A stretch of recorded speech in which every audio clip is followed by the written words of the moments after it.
Hello friends, मेरा नाम अमरीश यादव और मैं आपसे ये कहना चाहूँगा कि अगर अभी तक आप लोगों ने अभी अनअकैडमी एप्लीकेशन इंस्टॉल नहीं किया है तो इंस्टॉल कर लीजिए, जहाँ पे मेरी फ्री क्लासेस भी चलती हैं, जहाँ पे मेरी पेड क्लासेस भी चलती है। तो फ्री क्लासेस भी आप रेगुलर दे सकते हैं। एवरीडे एसएससी में, रेलवे में जितने भी आपके अपकमिंग एग्जामिनेशन आ रहे हैं, सारे सेक्शंस के लिए मैं आपको फ्री क्लासेस वहाँ पे प्रोवाइड करा रहा हूँ। करना सिर्फ इतना है आपको कि अनअकैडमी का एप्लीकेशन इंस्टॉल करना है और वहां पे आपको कोड टाइप करना है Vimrees@14। विमरीस मेरा नाम है, @ जो है स्पेशल कैरेक्टर हो जाएगा और 14 डिजिट हो जाएगा, जिससे आप फ्री क्लास है जो बिल्कुल फ्री है, बिना किसी पैसे लगाए जो वीडियोस मिलेंगी वो आप जाकर के वहां पे देख सकते हैं बिल्कुल फ्री अनअकैडमी के एप्लीकेशन पे। उसके बाद दोस्तों, अगर ये वीडियो आपको अच्छी लग रही है, जो वीडियो प्रेजेंट करी जा रही है आपको शिक्षा सिटी पे, तो वीडियोस को लाइक करिए, चैनल को ज्यादा से ज्यादा शेयर करिए, चैनल को ज्यादा से ज्यादा सब्सक्राइब करिए। चलिए वीडियो देखते हैं। हमारा है निम्नलिखित में से कौन सा अंग यानी कि हमारे शरीर का कौन सा भाग है जो रक्त से नाइट्रोजन यौगिकों को बाहर करता है। तो हमारे शरीर का कौन सा भाग है जो रक्त से, हमारे ब्लड से नाइट्रोजन यौगिकों को बाहर करता है। तो इसका राइट आंसर हो जाएगा किडनी, जिसको हिंदी में हम गुर्दा कहते हैं। तो गुर्दा जो होता है, हमारा किडनी जो होती है, वह रक्त से नाइट्रोजन यौगिकों को बाहर करती है। यानी ऑप्शन ए इसका बिल्कुल सही है, किडनी यानी कि गुर्दा। अगला प्रश्न हमारा क्या कह रहा है, खोपड़ी के अध्ययन को क्या कहा जाता है। यहाँ पे आपको बताना है कि खोपड़ी के अध्ययन को हम क्या कहते हैं। तो खोपड़ी के अध्ययन को कहा जाता है क्रेनियोलॉजी, यानी ऑप्शन ए इसका बिल्कुल सही है। खोपड़ी के अध्ययन को क्या कहा जाता है, तो खोपड़ी के अध्ययन को हम कहते हैं क्रेनियोलॉजी। आप इसे जरूर ध्यान दीजिएगा। वहीं एक चीज़ और आप ध्यान रखिएगा, इसके बाद दो चार चीज़ें मैं आपको और बता देता हूँ कि कौन कौन सा वैज्ञानिक अध्ययन है तथा उस वैज्ञानिक अध्ययन के तहत किस चीज़ का अध्ययन किया जाता है। तो आप याद रखिएगा, सबसे पहले आप याद रखिए एंथोलॉजी। तो एंथोलॉजी के अंतर्गत किसका अध्ययन किया जाता है, तो एंथोलॉजी जो होता है इसके अंतर्गत अध्ययन किया जाता है फूलों का। किसका, तो एंथोलॉजी के अंतर्गत जो है फूलों का अध्ययन किया जाता है। उसके बाद एक होता है ऑथिलॉजी। क्या होता है, तो एक होता है ऑथिलॉजी। तो ऑथिलॉजी के अंतर्गत जो होता है जोड़ों का। किसका, तो ऑथोलॉजी के अंतर्गत जो है जोड़ों का अध्ययन यानी कि ज्वाइंट जो होता है उसका अध्ययन किया जाता है। अगला प्रश्न क्या कह रहा है, तीसरा प्रश्न हमारा है, निम्नलिखित में से कौन सी नस यानी कि हमारी कौन सी वेन होता है, इसको इंग्लिश में नस को वेन कहते हैं। नस का कार्य फेफड़ों से हृदय तक शुद्ध रक्त पहुंचाना होता है। Super important. तो वह कौन सी नस होती है जिसका कार्य होता है फेफड़ों से हृदय तक शुद्ध यानी कि जो प्योर ब्लड होता है उसको पहुंचाना। तो इसका राइट आंसर हो जाएगा पल्मोनरी वेन जो होती है हमारी, इसका जो कार्य होता है वह होता है फेफड़ों से हृदय तक साफ रक्त को पहुंचाना। यानी राइट आंसर आपको मिलेगा ऑप्शन ए। तो आप इसे जरूर ध्यान दीजिएगा। अगला प्रश्न हमारा क्या कह रहा है, सूखा रोग यानी जिसको इंग्लिश में कहते हैं हम रिकेट्स, निम्नलिखित में से किस विटामिन की कमी से होता है। तो जो सूखा रोग होता है या किस विटामिन की कमी से होता है, तो विटामिन डी की कमी से जो है सूखा रोग यानी कि रिकेट्स नामक बीमारी होती है। तो आप इसे ध्यान दीजिएगा। वहीं विटामिन सी की कमी से कौन सी बीमारी होती है, तो स्कर्वी नामक जो रोग होता है यह किसकी कमी से होता है, तो विटामिन सी की कमी से होता है। और विटामिन बी की कमी से कौन सा रोग होता है, तो विटामिन बी की कमी से रोग होता है बेरी। तो इसे आप ध्यान दीजिएगा, विटामिन बी की कमी से रोग होता है बेरी। तो इसे आप ध्यान दीजिएगा। अगला प्रश्न हमारा कह रहा है, गणतंत्र दिवस जो 2019 का मनाया गया, तो आपको बताना है कि गणतंत्र दिवस 2019 पर भारतीय रेलवे की झांकी का मुख्य विषय क्या था। सुपर इंपॉर्टेंट प्रश्न। तो गणतंत्र दिवस 2019 पर भारतीय रेलवे की झांकी का मुख्य विषय क्या था, तो मोहन से महात्मा, यानी ऑप्शन बी इसका बिल्कुल सही है। 2019 का जो हमारा रिपब्लिक डे मनाया गया था उसमें भारतीय रेलवे की झांकी का जो मुख्य विषय था यह था मोहन से महात्मा, यानी ऑप्शन बी इसका बिल्कुल सही है। आपके लिए एक और प्रश्न, आप अगर आपको जवाब पता होगा तो आप कमेंट बॉक्स में बताइएगा कि इस वर्ष यानी कि 2020 का हमने जो गणतंत्र दिवस मनाया है, इस गणतंत्र दिवस के अवसर पर हमारे मुख्य अतिथि कौन थे। अगर आपको इसका जवाब पता है तो आप कमेंट बॉक्स में बताइएगा। अगला प्रश्न हमारा क्या कह रहा है, निम्नलिखित में से कौन सा भारत का पहला सौर ऊर्जा से संचालित हवाई अड्डा है। सुपर इंपॉर्टेंट प्रश्न।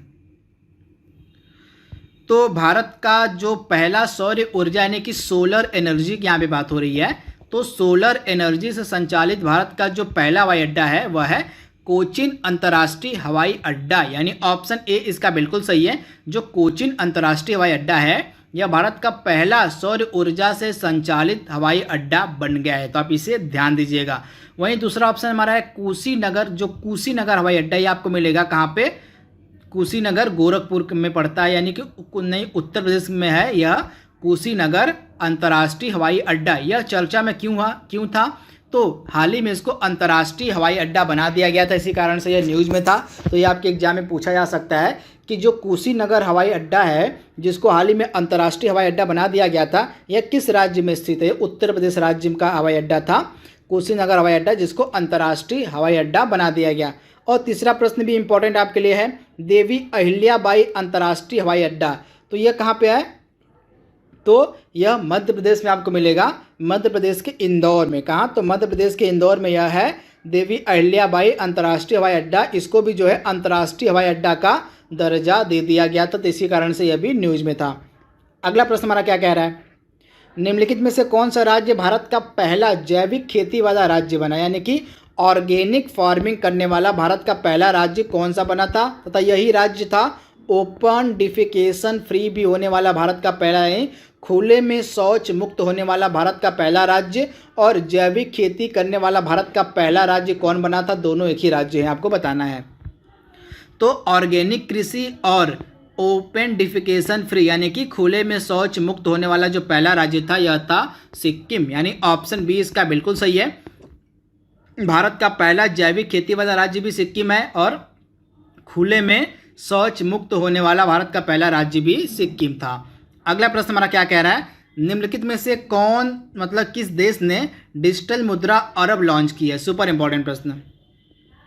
तो किस देश के द्वारा जो डिजिटल मुद्रा अरब है वह अबर लॉन्च की गई है? तो जो डिजिटल मुद्रा अबर है यह लॉन्च की है यूएई ने, यानी कि संयुक्त अरब अमीरात के द्वारा जो है एक डिजिटल मुद्रा लॉन्च की गई है अबर नाम से। तो आप इसे याद रखिएगा। संयुक्त अरब अमीरात की राजधानी क्या है? Abu Dhabi. क्या है? तो अबू धाबी जो है संयुक्त अरब अमीरात की राजधानी है, तथा यूएई में ही 2020 का आईपीएल का आयोजन भी किया जा रहा है। अगला प्रश्न हमारा क्या कह रहा है? निम्नलिखित में से कौन सा रासायनिक तत्वों की आवर्ती सारणी का अंतर्राष्ट्रीय वर्ष है? आपको बताना है कि निम्नलिखित में से दिए गए वर्षों में से कौन सा वर्ष जो है रासायनिक तत्वों की आवर्त सारणी का अंतर्राष्ट्रीय वर्ष है। तो इसका राइट आंसर आपको मिलेगा 2019 जो है रासायनिक तत्वों की आवर्त सारणी का जो है अंतर्राष्ट्रीय वर्ष है। तो आप इसे याद रखिएगा। 2019 में जो है इसकी 150वीं वर्षगांठ मनाई गई, इसी कारण से यह न्यूज़ में था, यानी कि 2019 में रासायनिक तत्वों की जो आवर्त सारणी थी उसका 150वां वर्षगांठ मनाया गया 2019 में। अगला प्रश्न हमारा क्या कह रहा है? निम्नलिखित में से किसे एबेल पुरस्कार 2019 दिया गया? यह मैथ का नोबेल पुरस्कार भी इसको कहा जाता है, आप याद रखिएगा। मैथमेटिक्स यानी कि मैथ का इसको नोबेल पुरस्कार भी कहा जाता है, एबेल पुरस्कार को। तो आपको बताना है कि 2019 का जो एबेल पुरस्कार था यह किसको दिया गया था? तो 2019 का जो पुरस्कार था एबेल पुरस्कार यह दिया गया था करेन उहलेबेन को। किसको? करेन उहलेनबेक को। तो इसे आप याद रखिएगा। 2019 का जो एबेल पुरस्कार था यह दिया गया था करेन उहलेनबेक को, और 2020 का जो एबेल पुरस्कार है 2 लोगों को दिया गया। ये 2 नाम मैंने यहाँ पे अपलोड किए हुए हैं। ये 2 नाम है हिलेल फुरस्टेनबर्ग और ग्रेगरी मार्गुलिस। ये 2 लोग हैं जिनको संयुक्त रूप से 2020 का एबेल पुरस्कार दिया गया। तो दोनों आपको याद रखना है, 2019 का किसको दिया गया है और 2020 का किसको दिया गया। 2019 का दिया गया है करेन उहलेनबेक को, और 2020 का 2 लोगों को दिया गया है हिलेन फुरस्टेनबर्ग और ग्रेगरी मार्गुलिस को। तो आप याद रखिएगा। अगला प्रश्न हमारा क्या कह रहा है? 200 अंतर्राष्ट्रीय मतलब 200 एक दिवसीय मैच खेलने वाली पहली महिला क्रिकेटर कौन है? तो इसका राइट आंसर हो जाएगा भारत की एक दिवसीय अंतर्राष्ट्रीय कप्तान जो हमारी थी मिथाली राज। ये 200 एक दिवसीय मैच खेलने वाली पहली महिला क्रिकेटर बनी है। तो आप इसे याद रखिएगा। ऑप्शन जो इसका सी है बिल्कुल सही है, मिथाली राज। अगला प्रश्न हमारा है, हाल ही में एकल आपातकालीन नंबर लॉन्च करने वाला देश का पहला राज्य कौन बना है?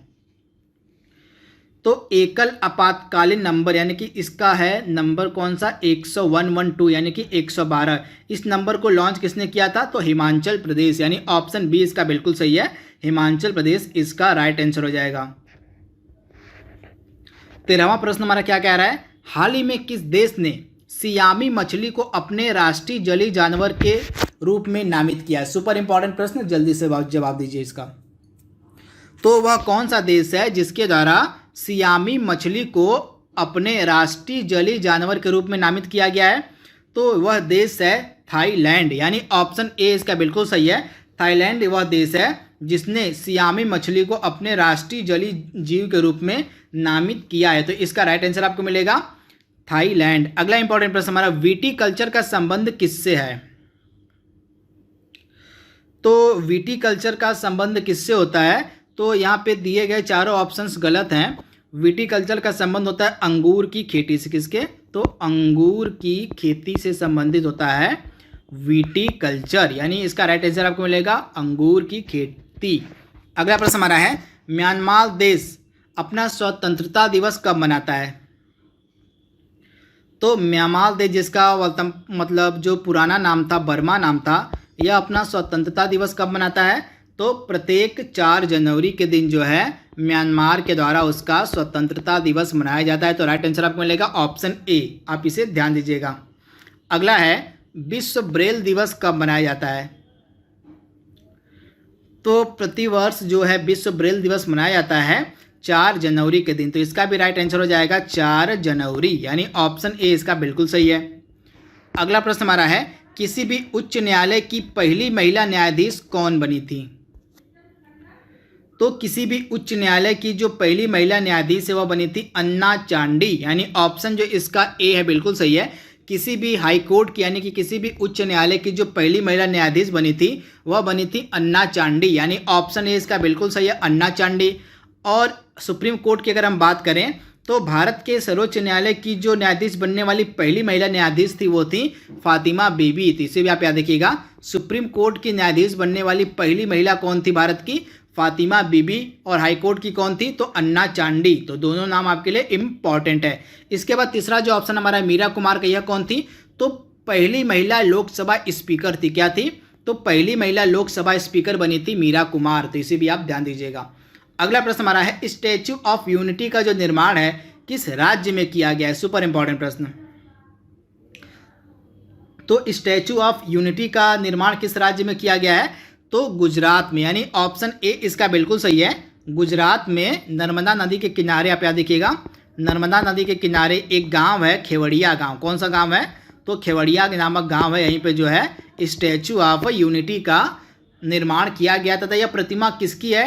तो यह प्रतिमा है सरदार वल्लभ भाई पटेल की। किसकी? तो सरदार वल्लभ भाई पटेल की यह प्रतिमा है, स्टैच्यू ऑफ यूनिटी। अगला प्रश्न हमारा है, चेक कितने दिन तक वैध रहता है? यानी कि चेक की जो समय सीमा है कितनी होती है? तो चेक की समय सीमा होती है लगभग 3 महीने, यानी कि 3 महीने का मतलब आपका हो गया 90 दिन, यानी ऑप्शन बी इसका बिल्कुल सही है, 90 दिन। तो आप इसे ध्यान दीजिएगा, ऑप्शन बी यानी कि 90 दिन। अगला प्रश्न हमारा है, मूल संविधान में कितनी अनुसूचियां थी? यानी कि जब हमारा संविधान बनके तैयार हुआ था तो उस समय हमारे संविधान में कितनी अनुसूचियां थीं? तो मूल संविधान में टोटल 8 अनुसूचियां थी, परंतु वर्तमान में हमारे संविधान में टोटल 12 अनुसूचियां विद्यमान हैं। तो दोनों आपको याद रखना है। अगला प्रश्न क्या कह रहा है हमारा, INS विक्रमादित्य भारत का जो एकमात्र युद्धपोत है, आप इसे याद रखिएगा, हमारे देश का वर्तमान में जो एकमात्र युद्धपोत है वह है INS विक्रमादित्य। तो आपको बताना है कि INS विक्रमादित्य को हमने किस देश से खरीदा हुआ है? तो INS विक्रमादित्य को हमने खरीदा हुआ है रूस से, यानी ऑप्शन सी इसका बिल्कुल सही है, रूस।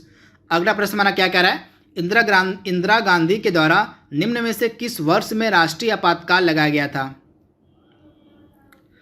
तो इंदिरा गांधी के द्वारा जो राष्ट्रीय आपातकाल है, नेशनल इमरजेंसी, यह कब लगाई गई थी? तो 1975 ईस्वी में। उस समय यह भारत की क्या थी? तो भारत की प्रधानमंत्री थी जब इन्होंने आपातकाल लगाया था 1975 में। अगला प्रश्न हमारा क्या कह रहा है, निम्नलिखित में से किसके द्वारा मुगल साम्राज्य की स्थापना की गई? तो मुगल साम्राज्य की जो स्थापना है किसके द्वारा की गई थी? तो बाबर के द्वारा। किसके द्वारा? तो बाबर के द्वारा 1526 ईस्वी में जो है किसकी स्थापना की गई थी? तो मुगल साम्राज्य की स्थापना की गई थी। तो आप इसे याद रखिएगा। तथा मुगल साम्राज्य का अंतिम शासक कौन था? तो बहादुर शाह द्वितीय जो था मुगल साम्राज्य का अंतिम शासक था। अगला प्रश्न हमारा क्या कह रहा है? गोल्डमैन पुरस्कार का संबंध किससे है? तो गोल्डमैन पुरस्कार का संबंध किससे है? तो पर्यावरण यानी कि वातावरण, यानी ऑप्शन ए इसका बिल्कुल सही। गोल्डमैन पुरस्कार का जो संबंध है यह वातावरण से है। अगला प्रश्न हमारा क्या कह रहा है? महात्मा बुद्ध के द्वारा दिया गया जो प्रथम उपदेश था, जिनका जो प्रथम उपदेश कहाँ दिया गया था? आप याद रखिए, सारनाथ में महात्मा गांधी के मतलब महात्मा बुद्ध ने अपना प्रथम उपदेश दिया था। तो आपको बताना है कि इनके प्रथम उपदेश को किस नाम से जाना जाता है। तो महात्मा बुद्ध के द्वारा जो प्रथम उपदेश दिया गया था इसको किस नाम से जानते हैं? तो धर्म चक्र प्रवर्तन, यानी ऑप्शन ए इसका बिल्कुल सही है। महात्मा बुद्ध के द्वारा दिया गया जो प्रथम उपदेश था इसको धर्म चक्र प्रवर्तन के नाम से जाना जाता है। तथा इन्होंने अपना जो प्रथम उपदेश था यह वाराणसी के सारनाथ में दिया था। अगला प्रश्न हमारा क्या कह रहा है? निम्नलिखित में से किसका दरबारी कवि अमीर खुसरो था? सुपर इंपॉर्टेंट प्रश्न। तो अमीर खुसरो किसका दरबारी कवि था? तो अमीर खुसरो जो था यह अलाउद्दीन खिलजी का दरबारी कवि था, यानी ऑप्शन ए इसका बिल्कुल सही है, अलाउद्दीन खिलजी। अगला प्रश्न हमारा क्या कह रहा है? जनगणना 2001 के आंकड़ों के अनुसार आपको बताना है कि भारत की जो कुल लिटरेसी रेट है यानी कि कुल साक्षरता दर है वह कितनी है। तो 2011 की जनगणना के अनुसार भारत की जो कुल साक्षरता दर थी यह कितनी थी? 74 दशमलव कितनी? तो 74.04%। यहाँ पे 04 होगा। 74.04% कुल साक्षरता दर थी भारत की 2011 की जनगणना के अनुसार। और अगर हम कुल पुरुषों की साक्षरता की बात करें तो पुरुषों की कुल साक्षरता दर थी 82.14% और महिलाओं की कुल साक्षरता दर कितनी थी? तो 65.46%। तो ये डेटा आपको मैं बता रहा हूँ 2011 के सेंसस के अनुसार। कुल भारत की साक्षरता दर थी 74.04% और कुल भारत में पुरुषों की साक्षरता दर कितनी है? 82.14% और महिलाओं की 65.46%। इसे आप ध्यान दीजिएगा। आपको बताना है लेबनान की राजधानी क्या है। तो लेबनान हाल ही में सुर्खियों में था, आपको पता, क्योंकि यहाँ पे एक बहुत बड़ा विस्फोट हो गया था तो इसी कारण से यह सुर्खियों में था। तो लेबनान की जो राजधानी थी बेरूत, यहीं पे बहुत बड़ा विस्फोट हुआ था। तो इसका राइट आंसर हो जाएगा बेरूत जो है लेबनान की राजधानी है। तो इसे आप ध्यान दीजिएगा, आपके एग्जाम में यह प्रश्न पूछा जा सकता है। वहीं अबू धाबी किसकी राजधानी है? तो अबू धाबी राजधानी है यूएई की, संयुक्त अरब अमीरात की। अंकारा किसकी राजधानी है? अंकारा तुर्की की राजधानी है। और निकोसिया किसकी राजधानी है? तो निकोसिया साइप्रस देश की राजधानी है। अगला प्रश्न हमारा क्या कह रहा है? कंप्यूटर में प्रोग्राम को क्या कहा जाता है? तो कंप्यूटर में जो प्रोग्राम्स होते हैं उनको हम क्या कहते हैं? तो कंप्यूटर के प्रोग्राम्स को कहा जाता है सॉफ्टवेयर, यानी ऑप्शन बी इसका बिल्कुल सही है। कंप्यूटर के प्रोग्राम को कहा जाता है सॉफ्टवेयर, यानी ऑप्शन बी इसका बिल्कुल सही है। आज का लास्ट प्रश्न हमारा है, किसे कंप्यूटर की मुख्य मेमोरी कहा जाता है? तो कंप्यूटर की जो मुख्य मेमोरी है किसे कहा जाता है? तो रैम को, यानी ऑप्शन ए इसका बिल्कुल सही। कंप्यूटर की मुख्य मेमोरी को हम रैम कहते हैं। रैम का पूरा नाम क्या होता है? Random access memory. ये भी आपसे एग्जाम में पूछा जा सकता है। निम्न में से किसने जड़त्व का नियम प्रतिपादित किया था? सुपर इंपॉर्टेंट प्रश्न। आपको बताना है कि जो जड़त्व का नियम है वह किसके द्वारा दिया गया था। तो यहाँ पे आप देख लीजिए, तो दिए गए ऑप्शंस में से जो चारों ऑप्शंस हैं वो बिल्कुल गलत हैं, क्योंकि जो जड़त्व का नियम है यह दिया गया था गैलीलियो गैलीली की द्वारा। किसके द्वारा? तो गैलीलियो गैलीली के द्वारा जो है जड़त्व का नियम दिया गया था। तो इसका राइट आंसर हो जाएगा गैलीलियो गैलीली के द्वारा जो है जड़त्व का नियम दिया गया था। तो आप इसे याद रखिएगा। उसके बाद अगर हम पहले ऑप्शन की बात करें सर आइजैक न्यूटन की, तो इनके द्वारा कौन सा नियम दिया गया था? तो आइजैक न्यूटन के द्वारा नियम दिया गया था गुरुत्वाकर्षण का नियम। आप याद रखिएगा, गुरुत्वाकर्षण का जो नियम है यह आइजैक न्यूटन के द्वारा दिया गया था। और उसके बाद सीवी रमन के द्वारा कौन सा नियम दिया गया? जो सीवी रमन थे यह भारत के भौतिक विज्ञानी थे तथा इनके द्वारा जो है सीवी रमन के द्वारा जो है रमन प्रभाव की खोज की गई थी। किस प्रभाव की? तो रमन प्रभाव की खोज की गई थी। रमन मतलब सीवी रमन के द्वारा, तो इसे भी आप याद रखिएगा। तथा इन्हीं के द्वारा जो रमन प्रभाव की खोज की गई थी, इसी कारण से प्रत्येक 28 फरवरी को जो है राष्ट्रीय विज्ञान दिवस मनाया जाता है। तो इसे भी आप याद रखिएगा। प्रत्येक फरवरी को जो हमारा राष्ट्रीय विज्ञान दिवस मनाया जाता है 28 फरवरी के दिन, वह क्यों मनाया जाता है? क्योंकि 28 फरवरी के ही दिन जो है सीवी रमन के द्वारा जो है रमन प्रभाव की खोज की गई थी। चौथा ऑप्शन हमारा क्या है? Karl Landsteiner. इनके द्वारा किसकी खोज की गई थी? तो जो कार्ल लैंडस्टीनर थे इनके द्वारा खोज की गई थी ब्लड ग्रुप की। तो इसे भी आप याद रखिएगा। रक्त समूहों की जो खोज है वह की गई थी कार्ल लैंडस्टीनर के द्वारा। तो इन्हें भी आप याद रखिएगा।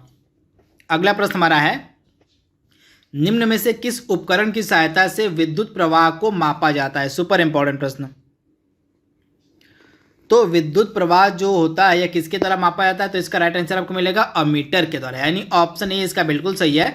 अमीटर के द्वारा जो है विद्युत प्रवाह को मापा जाता है। तो राइट आंसर आपको मिलेगा ऑप्शन ए, यानी कि अमीटर की सहायता से जो है विद्युत प्रवाह को मापा जाता है। अगला प्रश्न हमारा क्या कह रहा है? कोहरा जो है निम्नलिखित में से किसका उदाहरण है? आपको बताना है कि दिए गए ऑप्शंस में से किसका उदाहरण कोहरा है। सुपर इंपॉर्टेंट प्रश्न। तो कोहरा किसका उदाहरण है? तो एरोसोल का एक उदाहरण होता है कोहरा, यानी ऑप्शन ए इसका बिल्कुल सही है। कोहरा उदाहरण किसका है? तो एरोसोल का उदाहरण होता है कोहरा। अगला प्रश्न हमारा क्या है? जब पानी को निर्जल सफ़ेद तांबे सल्फेट में मिलाया जाता है तो किस प्रकार का, मतलब जो पानी होता है जो सफ़ेद तांबे में जब मिलाया जाता है तो रंग किस में बदल जाता है? आपको बताना है। तो जब पानी को निर्जल सफ़ेद तांबे सल्फेट में मिलाया जाता है तो रंग नीला हो जाएगा। तो इसका राइट आंसर क्या हो जाता है? तो वह नीले रंग में पानी परिवर्तित हो जाता है। तो इसका राइट आंसर आपको मिलेगा नीला, यानी कि ब्लू। अगला प्रश्न हमारा क्या कह रहा है? एक नाभिक की द्रव्यमान संख्या होती है। आपको बताना है कि जो नाभिक होता है उसकी द्रव्यमान संख्या कितनी होती है। तो नाभिक की द्रव्यमान संख्या कितनी होती है? तो नाभिक में प्रोटॉन और न्यूट्रॉनों की कुल संख्या इसका राइट आंसर हो जाएगा, यानी कि नाभिक में प्रोटॉनों व न्यूट्रॉनों की संख्या का योग को हम कहते हैं द्रव्यमान। तो इसे आप याद रखिएगा। ऑप्शन ए इसका बिल्कुल सही है। एक नाभिक की द्रव्यमान संख्या कितनी होती है? तो प्रोटॉन और न्यूट्रॉनों की संख्या के बराबर होती है। तो इसका राइट आंसर हो जाएगा ऑप्शन ए।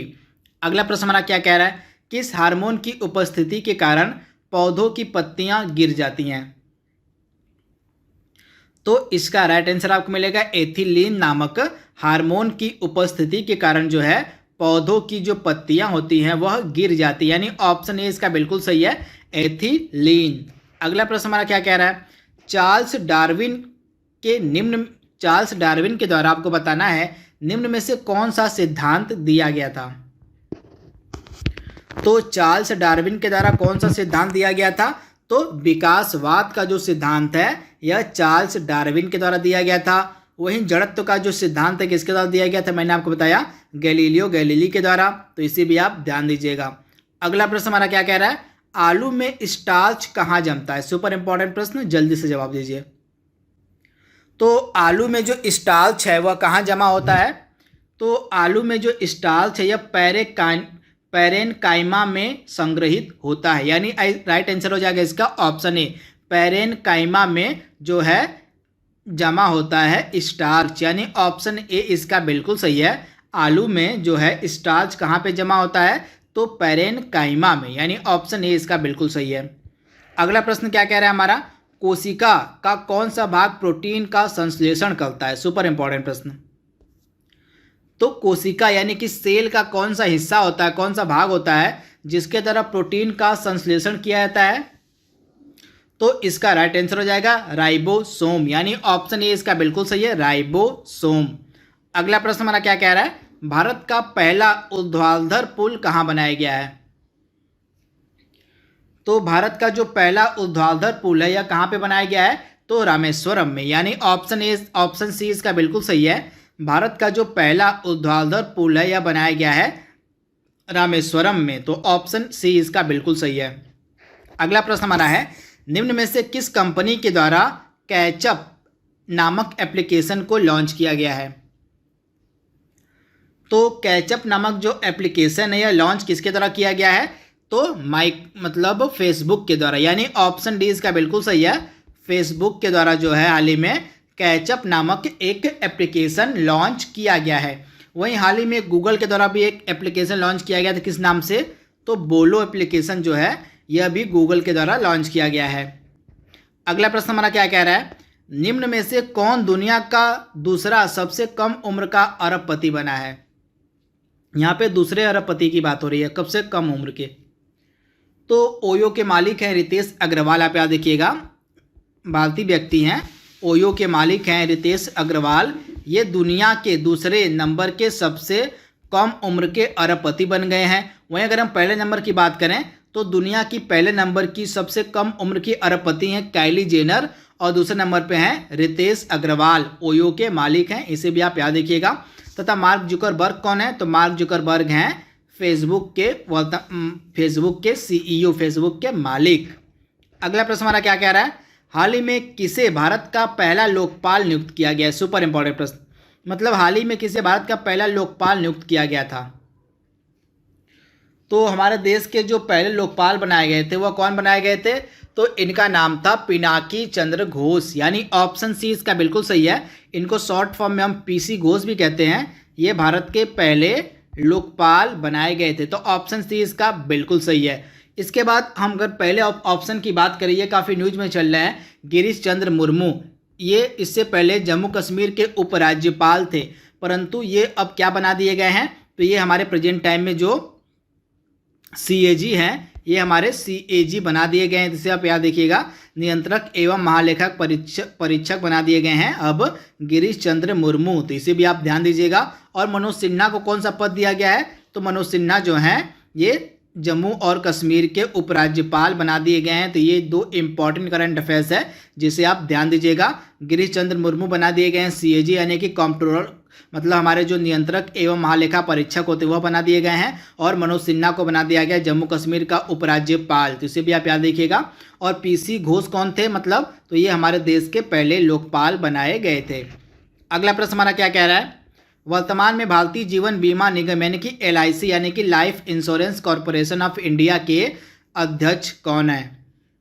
तो LIC के प्रेजेंट टाइम में अध्यक्ष कौन है? तो MR कुमार, यानी ऑप्शन बी इसका बिल्कुल सही है।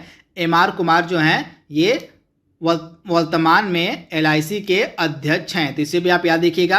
तथा PC मोदी कौन से पद पे हैं? तो CBDT यानी कि central board for direct taxes, यानी कि प्रत्यक्ष कर विभाग के जो अधिकारी हैं, जो अध्यक्ष हैं वह हैं PC मोदी। तो CBDT के चेयरमैन हो गए PC मोदी, और MR कुमार LIC के चेयरमैन हैं। और VK यादव किसके चेयरमैन हैं? तो रेलवे बोर्ड के, किसके? तो VK यादव रेलवे बोर्ड के वर्तमान में चेयरमैन हैं। अगला प्रश्न क्या कह रहा है हमारा? सिप्री की रिपोर्ट के अनुसार दुनिया का दूसरा सबसे बड़ा हथियार आयातक देश कौन सा है? यानी कि दुनिया का दूसरा सबसे बड़ा हथियार मंगाने वाला देश कौन सा है? तो सिप्री की रिपोर्ट के अनुसार दुनिया का दूसरा सबसे बड़ा हथियारों का आयातक देश बन गया है भारत, और पहले नंबर पे आपको मिलेगा सऊदी अरब, यानी कि सऊदी अरब जो है दुनिया का पहला सबसे बड़ा हथियार आयातक देश है, और भारत जो है दूसरा दुनिया का सबसे बड़ा हथियार आयातक देश है। अगला प्रश्न क्या कह रहा है हमारा? पहली बार विश्व ब्रेल दिवस कब मनाया गया? तो पहली बार जो विश्व ब्रेल दिवस है यह कब मनाया गया था? तो 4 जनवरी के दिन। तो आप इसे याद देखिएगा, 4 जनवरी 2019 को जो है पहली बार जो है विश्व ब्रेल दिवस मनाया गया था। तो राइट आंसर आपको मिलेगा ऑप्शन ए, यानी कि 4 जनवरी 2019 को। और किसके द्वारा मनाया गया? तो यूनाइटेड नेशन यानी कि संयुक्त राष्ट्र के द्वारा। अगला प्रश्न क्या रहा है हमारा? हाल ही में किस राज्य के द्वारा one family one job scheme शुरू की गई है? तो one family one job scheme जो है यह सिक्किम के द्वारा शुरू की गई। तो ऑप्शन बी इसका बिल्कुल सही है, सिक्किम के द्वारा। अगला प्रश्न क्या कह रहा है? हाल ही में सिनेमा पर भारत का पहला राष्ट्रीय संग्रहालय कहाँ बनाया गया है? तो हाल ही में सिनेमा पर पहला भारत का जो राष्ट्रीय संग्रहालय है यह कहाँ पे बनाया गया है? तो मुंबई में, यानी ऑप्शन जो है इसका ए है, बिल्कुल सही है, मुंबई। अगला प्रश्न क्या कह रहा है हमारा? हाल ही में मानव अधिकारों के लिए समर्पित दुनिया का पहला टेलीविजन चैनल कहाँ पे लॉन्च किया गया है? सुपर इंपॉर्टेंट प्रश्न। तो मानवाधिकारों के लिए समर्पित दुनिया का जो पहला टेलीविजन चैनल है यह लंदन में हाल ही में लॉन्च किया गया, यानी राइट आंसर आपको मिलेगा लंदन, यानी ऑप्शन सी इसका बिल्कुल सही है। 20वां प्रश्न हमारा क्या कह रहा है? दिए गए विकल्प में से कौन सबसे ज़्यादा उपयोग किया जाने वाला अर्धचालक है? यानी कि सेमीकंडक्टर की यहाँ पे बात हो रही है। तो सबसे अधिक उपयोग किया जाने वाला अर्धचालक कौन सा है? तो सिलिकॉन, यानी ऑप्शन ए इसका बिल्कुल सही है, सिलिकॉन। अगला प्रश्न हमारा क्या कह रहा है? डॉक्ट्रिन ऑफ लैप्स यहाँ पे होगा। तो डॉक्ट्रिन ऑफ लैप्स, जिसको हिंदी में हम कहते हैं व्यापकता का सिद्धांत, आप ध्यान दीजिएगा, डॉक्ट्रिन ऑफ लैप्स यहाँ पे होगा। तो आपको बताना है कि डॉक्ट्रिन ऑफ लैप्स, जिसको हिंदी में हम कहते हैं व्यापकता का सिद्धांत, यह किसके द्वारा दिया गया था? तो व्यापकता के सिद्धांत यानी कि डॉक्ट्रिन ऑफ लैप्स का संबंध है लॉर्ड डलहौजी से। तो इसे आप याद रखिएगा, व्यापकता का सिद्धांत, हिंदी में इसको ऐसे लिखते हैं, आप ध्यान दीजिएगा, व्यापकता का सिद्धांत, इसको इंग्लिश में कहते हैं डॉक्ट्रिन ऑफ लैप्स। यह दिया था लॉर्ड डलहौजी ने। और लॉर्ड वेलेजली के द्वारा कौन सा सिद्धांत शुरू किया गया? तो सहायक संधि जो है लॉर्ड डलहौजी के द्वारा शुरू की गई थी, सहायक संधि। और लॉर्ड कॉर्नवालिस के द्वारा किसकी शुरुआत की गई थी? तो अस्थायी बंदोबस्त जो था, अस्थायी बंदोबस्त की जो शुरुआत है वह लॉर्ड कॉर्नवालिस ने की थी। तो ये तीनों आपको याद रखना है। व्यापकता का सिद्धांत, जिसको इंग्लिश में कहते हैं डॉक्ट्रिन ऑफ लैप्स, इसका संबंध लॉर्ड डलहौजी से है। वेलेजली का संबंध आपको हो जाएगा सहायक संधि से, और लॉर्ड कॉर्नवालिस का संबंध हो जाएगा अस्थायी बंदोबस्त से। अगला प्रश्न हमारा क्या कह रहा है? भारत की संसद किनसे मिलकर बनती है? तो काफ़ी अच्छा प्रश्न है, लगातार यह एग्जाम में पूछा जाता है। तो इस प्रश्न का राइट आंसर हो जाएगा Lok Sabha plus Rajya Sabha plus president, यानी इन तीनों से मिलकर हमारी संसद बनती है, लोकसभा, राज्यसभा और राष्ट्रपति से। अगला प्रश्न हमारा क्या कह रहा है? विंबलडन चैंपियनशिप का संबंध निम्नलिखित में से किस खेल से है? तो विंबलडन चैंपियनशिप का जो संबंध है यह किस खेल से है? तो लॉन टेनिस, यानी इसका राइट आंसर हो जाएगा लॉन टेनिस, यानी ऑप्शन बी। अगला है फीफा का मुख्यालय आपको बताना है। फुटबॉल की सबसे श्रेष्ठ जो संस्था उसको फीफा कहते हैं। तो फीफा का मुख्यालय आपको बताना है किस देश में है? तो फीफा का मुख्यालय आपको मिलेगा स्विट्जरलैंड के ज्यूरिख शहर में। कहाँ? तो ऑप्शन बी इसका बिल्कुल सही, स्विट्जरलैंड के ज्यूरिख शहर में आपको मिलेगा फीफा का मुख्यालय। अगला प्रश्न हमारा क्या कह रहा है? संसद संविधान में संशोधन कर सकती है, किस प्रकार?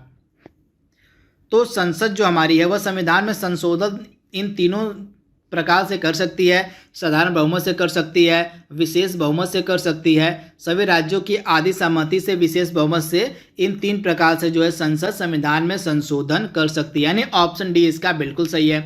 अगला प्रश्न क्या कह रहा है? भारत आने वाला सबसे पहले यूरोपीय कौन थे? मतलब किस देश के यूरोपीय सबसे पहले भारत आए थे? तो सबसे पहले भारत आने वाले यूरोपीय थे पुर्तगाली, यानी कि ऑप्शन जो इसका ए है बिल्कुल सही है, पुर्तगाली सबसे पहले भारत आने वाले यूरोपी थे। अगला प्रश्न क्या कह रहा है हमारा? अखाड़ा निम्नलिखित में से किसकी बायोग्राफी है?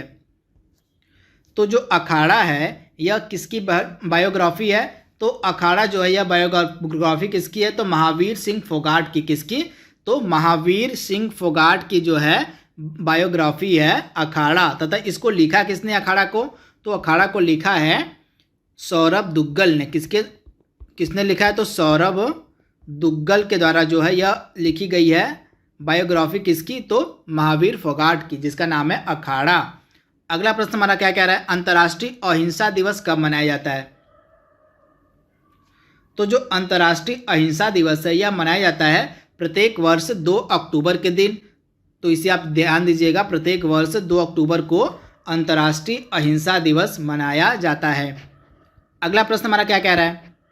पृथ्वी दिवस का आयोजन कब किया जाता है? तो पृथ्वी दिवस का जो आयोजन है यह प्रतिवर्ष किया जाता है 22 अप्रैल के दिन, यानी ऑप्शन जो इसका ए है बिल्कुल सही है, 22 अप्रैल के दिन जो है पृथ्वी दिवस का आयोजन किया जाता है। तो इसका राइट आंसर आपको मिलेगा ऑप्शन ए, यानी कि 22 अप्रैल।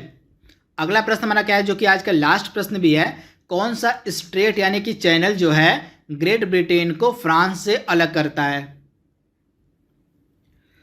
तो इंग्लिश चैनल इसका नाम है। इंग्लिश चैनल जो है यह ग्रेट ब्रिटेन को फ्रांस से अलग करता है, तो इसे आप ध्यान दीजिएगा, इंग्लिश चैनल, तो इसे आप ध्यान दीजिएगा। तो दोस्तों यहाँ पे हमने चौथा जो हमारी टेस्ट सीरीज है आरआरबी एनटीपीसी के लिए उसको हमने कंप्लीट कर लिया है। आई होप आपको वीडियो जरूर पसंद आएगा। तो जल्दी मिलेंगे हम 5वीं टेस्ट सीरीज में। तो आज के लिए बस इतना ही। Thank you, thanks for watching, thank you.